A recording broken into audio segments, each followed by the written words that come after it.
Okay, so the Jewellery Maker. This is our third poem that we're looking at. Again, it's another poem that is to do with power.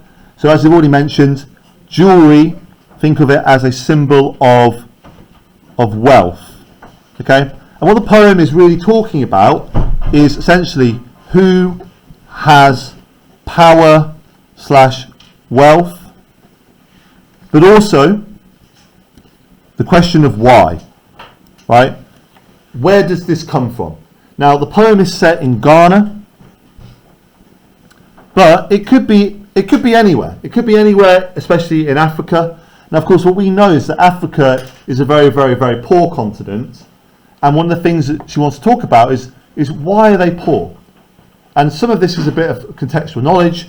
So we know we know about colonialism, colonialization of Africa, where it was invaded and turned into a colony. We also know about slavery.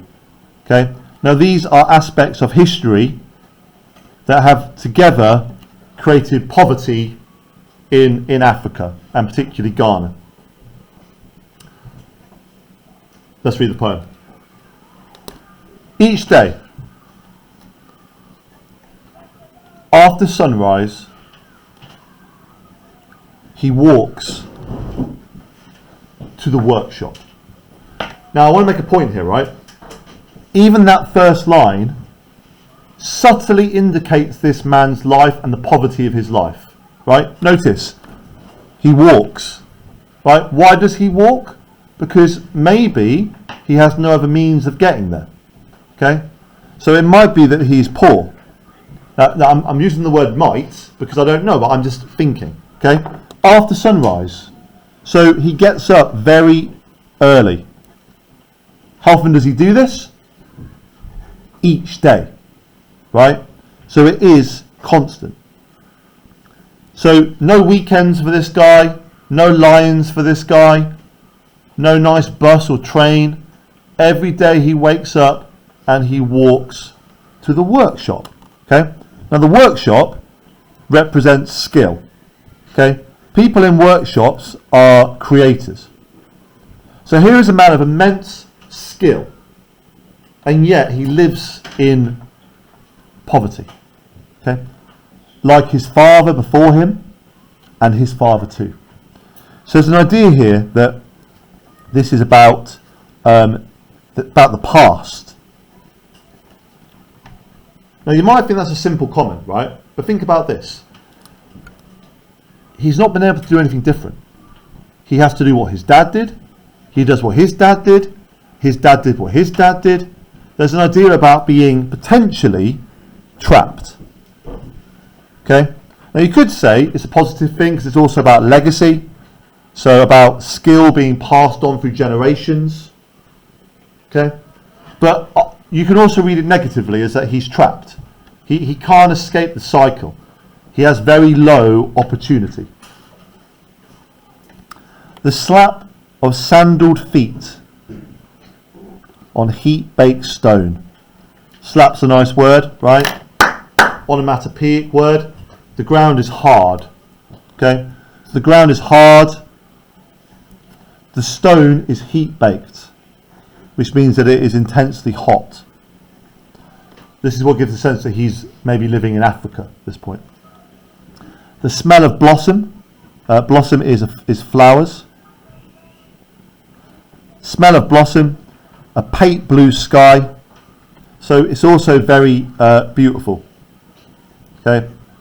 Pate blue. Pate means perfectly blue. It's completely clear. Like plate glass. It's completely clear. He greets his neighbours with a smile. Okay. So you've got a sense here, neighbours, a sense of his community and his happiness. In the distance, a wild dog barks. Now I like this line because people always go to me, why include that? Now notice here, right, that you've got a shorter line. Now you've got to try and think, why? Now we call this, as I mentioned before, a deviation. So what does this line do? Now, the first part of this, it feels quite calm, quite nice, but the wild dog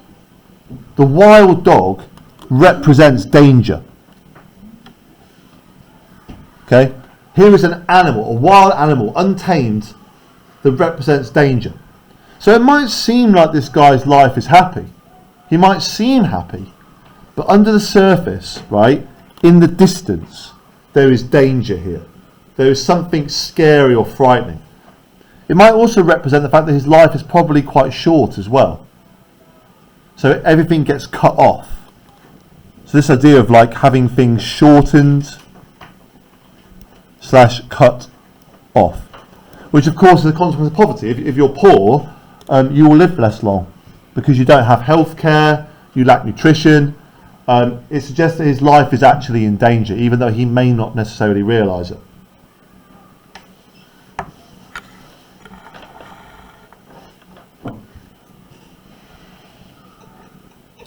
Stanza 2.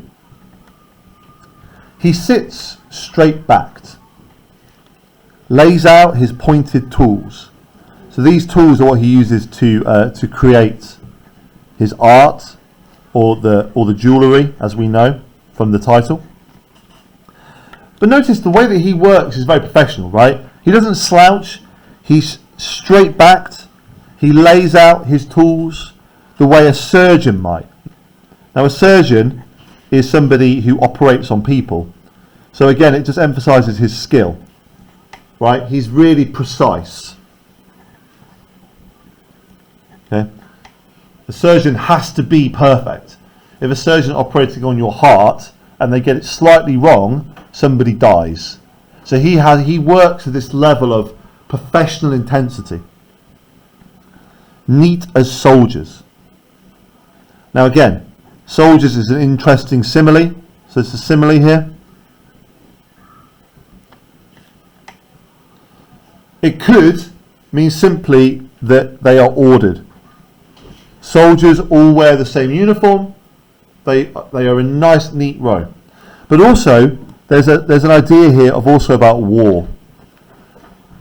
Like, why soldiers? He could have used other words, but he uses soldiers. She uses soldiers, sorry. So it suggests that under the surface, again, there's kind of something darker there. He likes hot metal. The smell. The way it yields. To yield means to change. Or to give in, to give way to his touch. Okay? So again, his skill. So he takes hot metal and he moves it and changes it into something beautiful. Under deft fingers, gold butterflies dance. What does that mean? Gold butterflies dance under his fingers. What's he making? He's making butterflies. Right? So this is what he is creating. Flowers bloom. So he makes, look at these verbs, right? Dance, bloom, silver moons wax and wane. Wax and wane means when the moon changes. Okay? When the moon grows and when the moon shrinks. Then wax again. Dragonflies flap, 2 pairs of wings. So he's creating beautiful jewellery. Right? He's almost like a god. He's making animals, right? He's making flowers, he's making butterflies, he's making moons, he's making dragonflies, right? He is creating beautiful things with his hands out of gold. Like a god would. So all of this here is all trying to celebrate this man's incredible skill. Talent, skill, determination. These bits here are about him being a professional, right? He is a really decent person. But the last stanza slightly changes our feeling of the poem when we realise where these butterflies go. These beautiful things he makes, where they go. He likes the tiny loops and curls. Okay, notice the word tiny. loops and curls. Now again, tiny represents his skill. He can make really small, intricate, detailed, skillful jewellery. He decorated his house in it. Okay, underline this word here, please. Right? He decorate his house in this. Drape his wife. So drape means to cover. His wife in fine spun gold. Now, there, what's the word that's missing? He, because it could be he could, he would, he should. The word missing is would. So he would like to put all this gold in his house. Now, if I said to you, I would like to do something, what does that mean is happening in reality? It means that I'm not. So what this means is that he keeps nothing himself. So he makes all these beautiful things, and he says, I love to cover my wife in the jewellery that I make, and yet he doesn't. He can't, because he can't afford to. He'd like to cover his house in gold and jewellery. Her skin wrinkled by the sun. Okay? So again, she has been aged. The sun has beaten her down and aged her skin. In a simple cotton dress. Again, notice the word simple. So this is about being poor. So whereas he creates things out of gold, she only gets to wear a simple cotton dress. Her only jewellery, a plain gold band, worn thin. Now this here is her wedding ring. Now this guy could have created for her the most incredible wedding ring ever, and what she wears is a very, very, very thin, tiny little ring. Right? So of course what we're looking at here is about inequality. So his wife can't afford the jewellery that he makes. Right? He can't give it to her because it's too much. Right?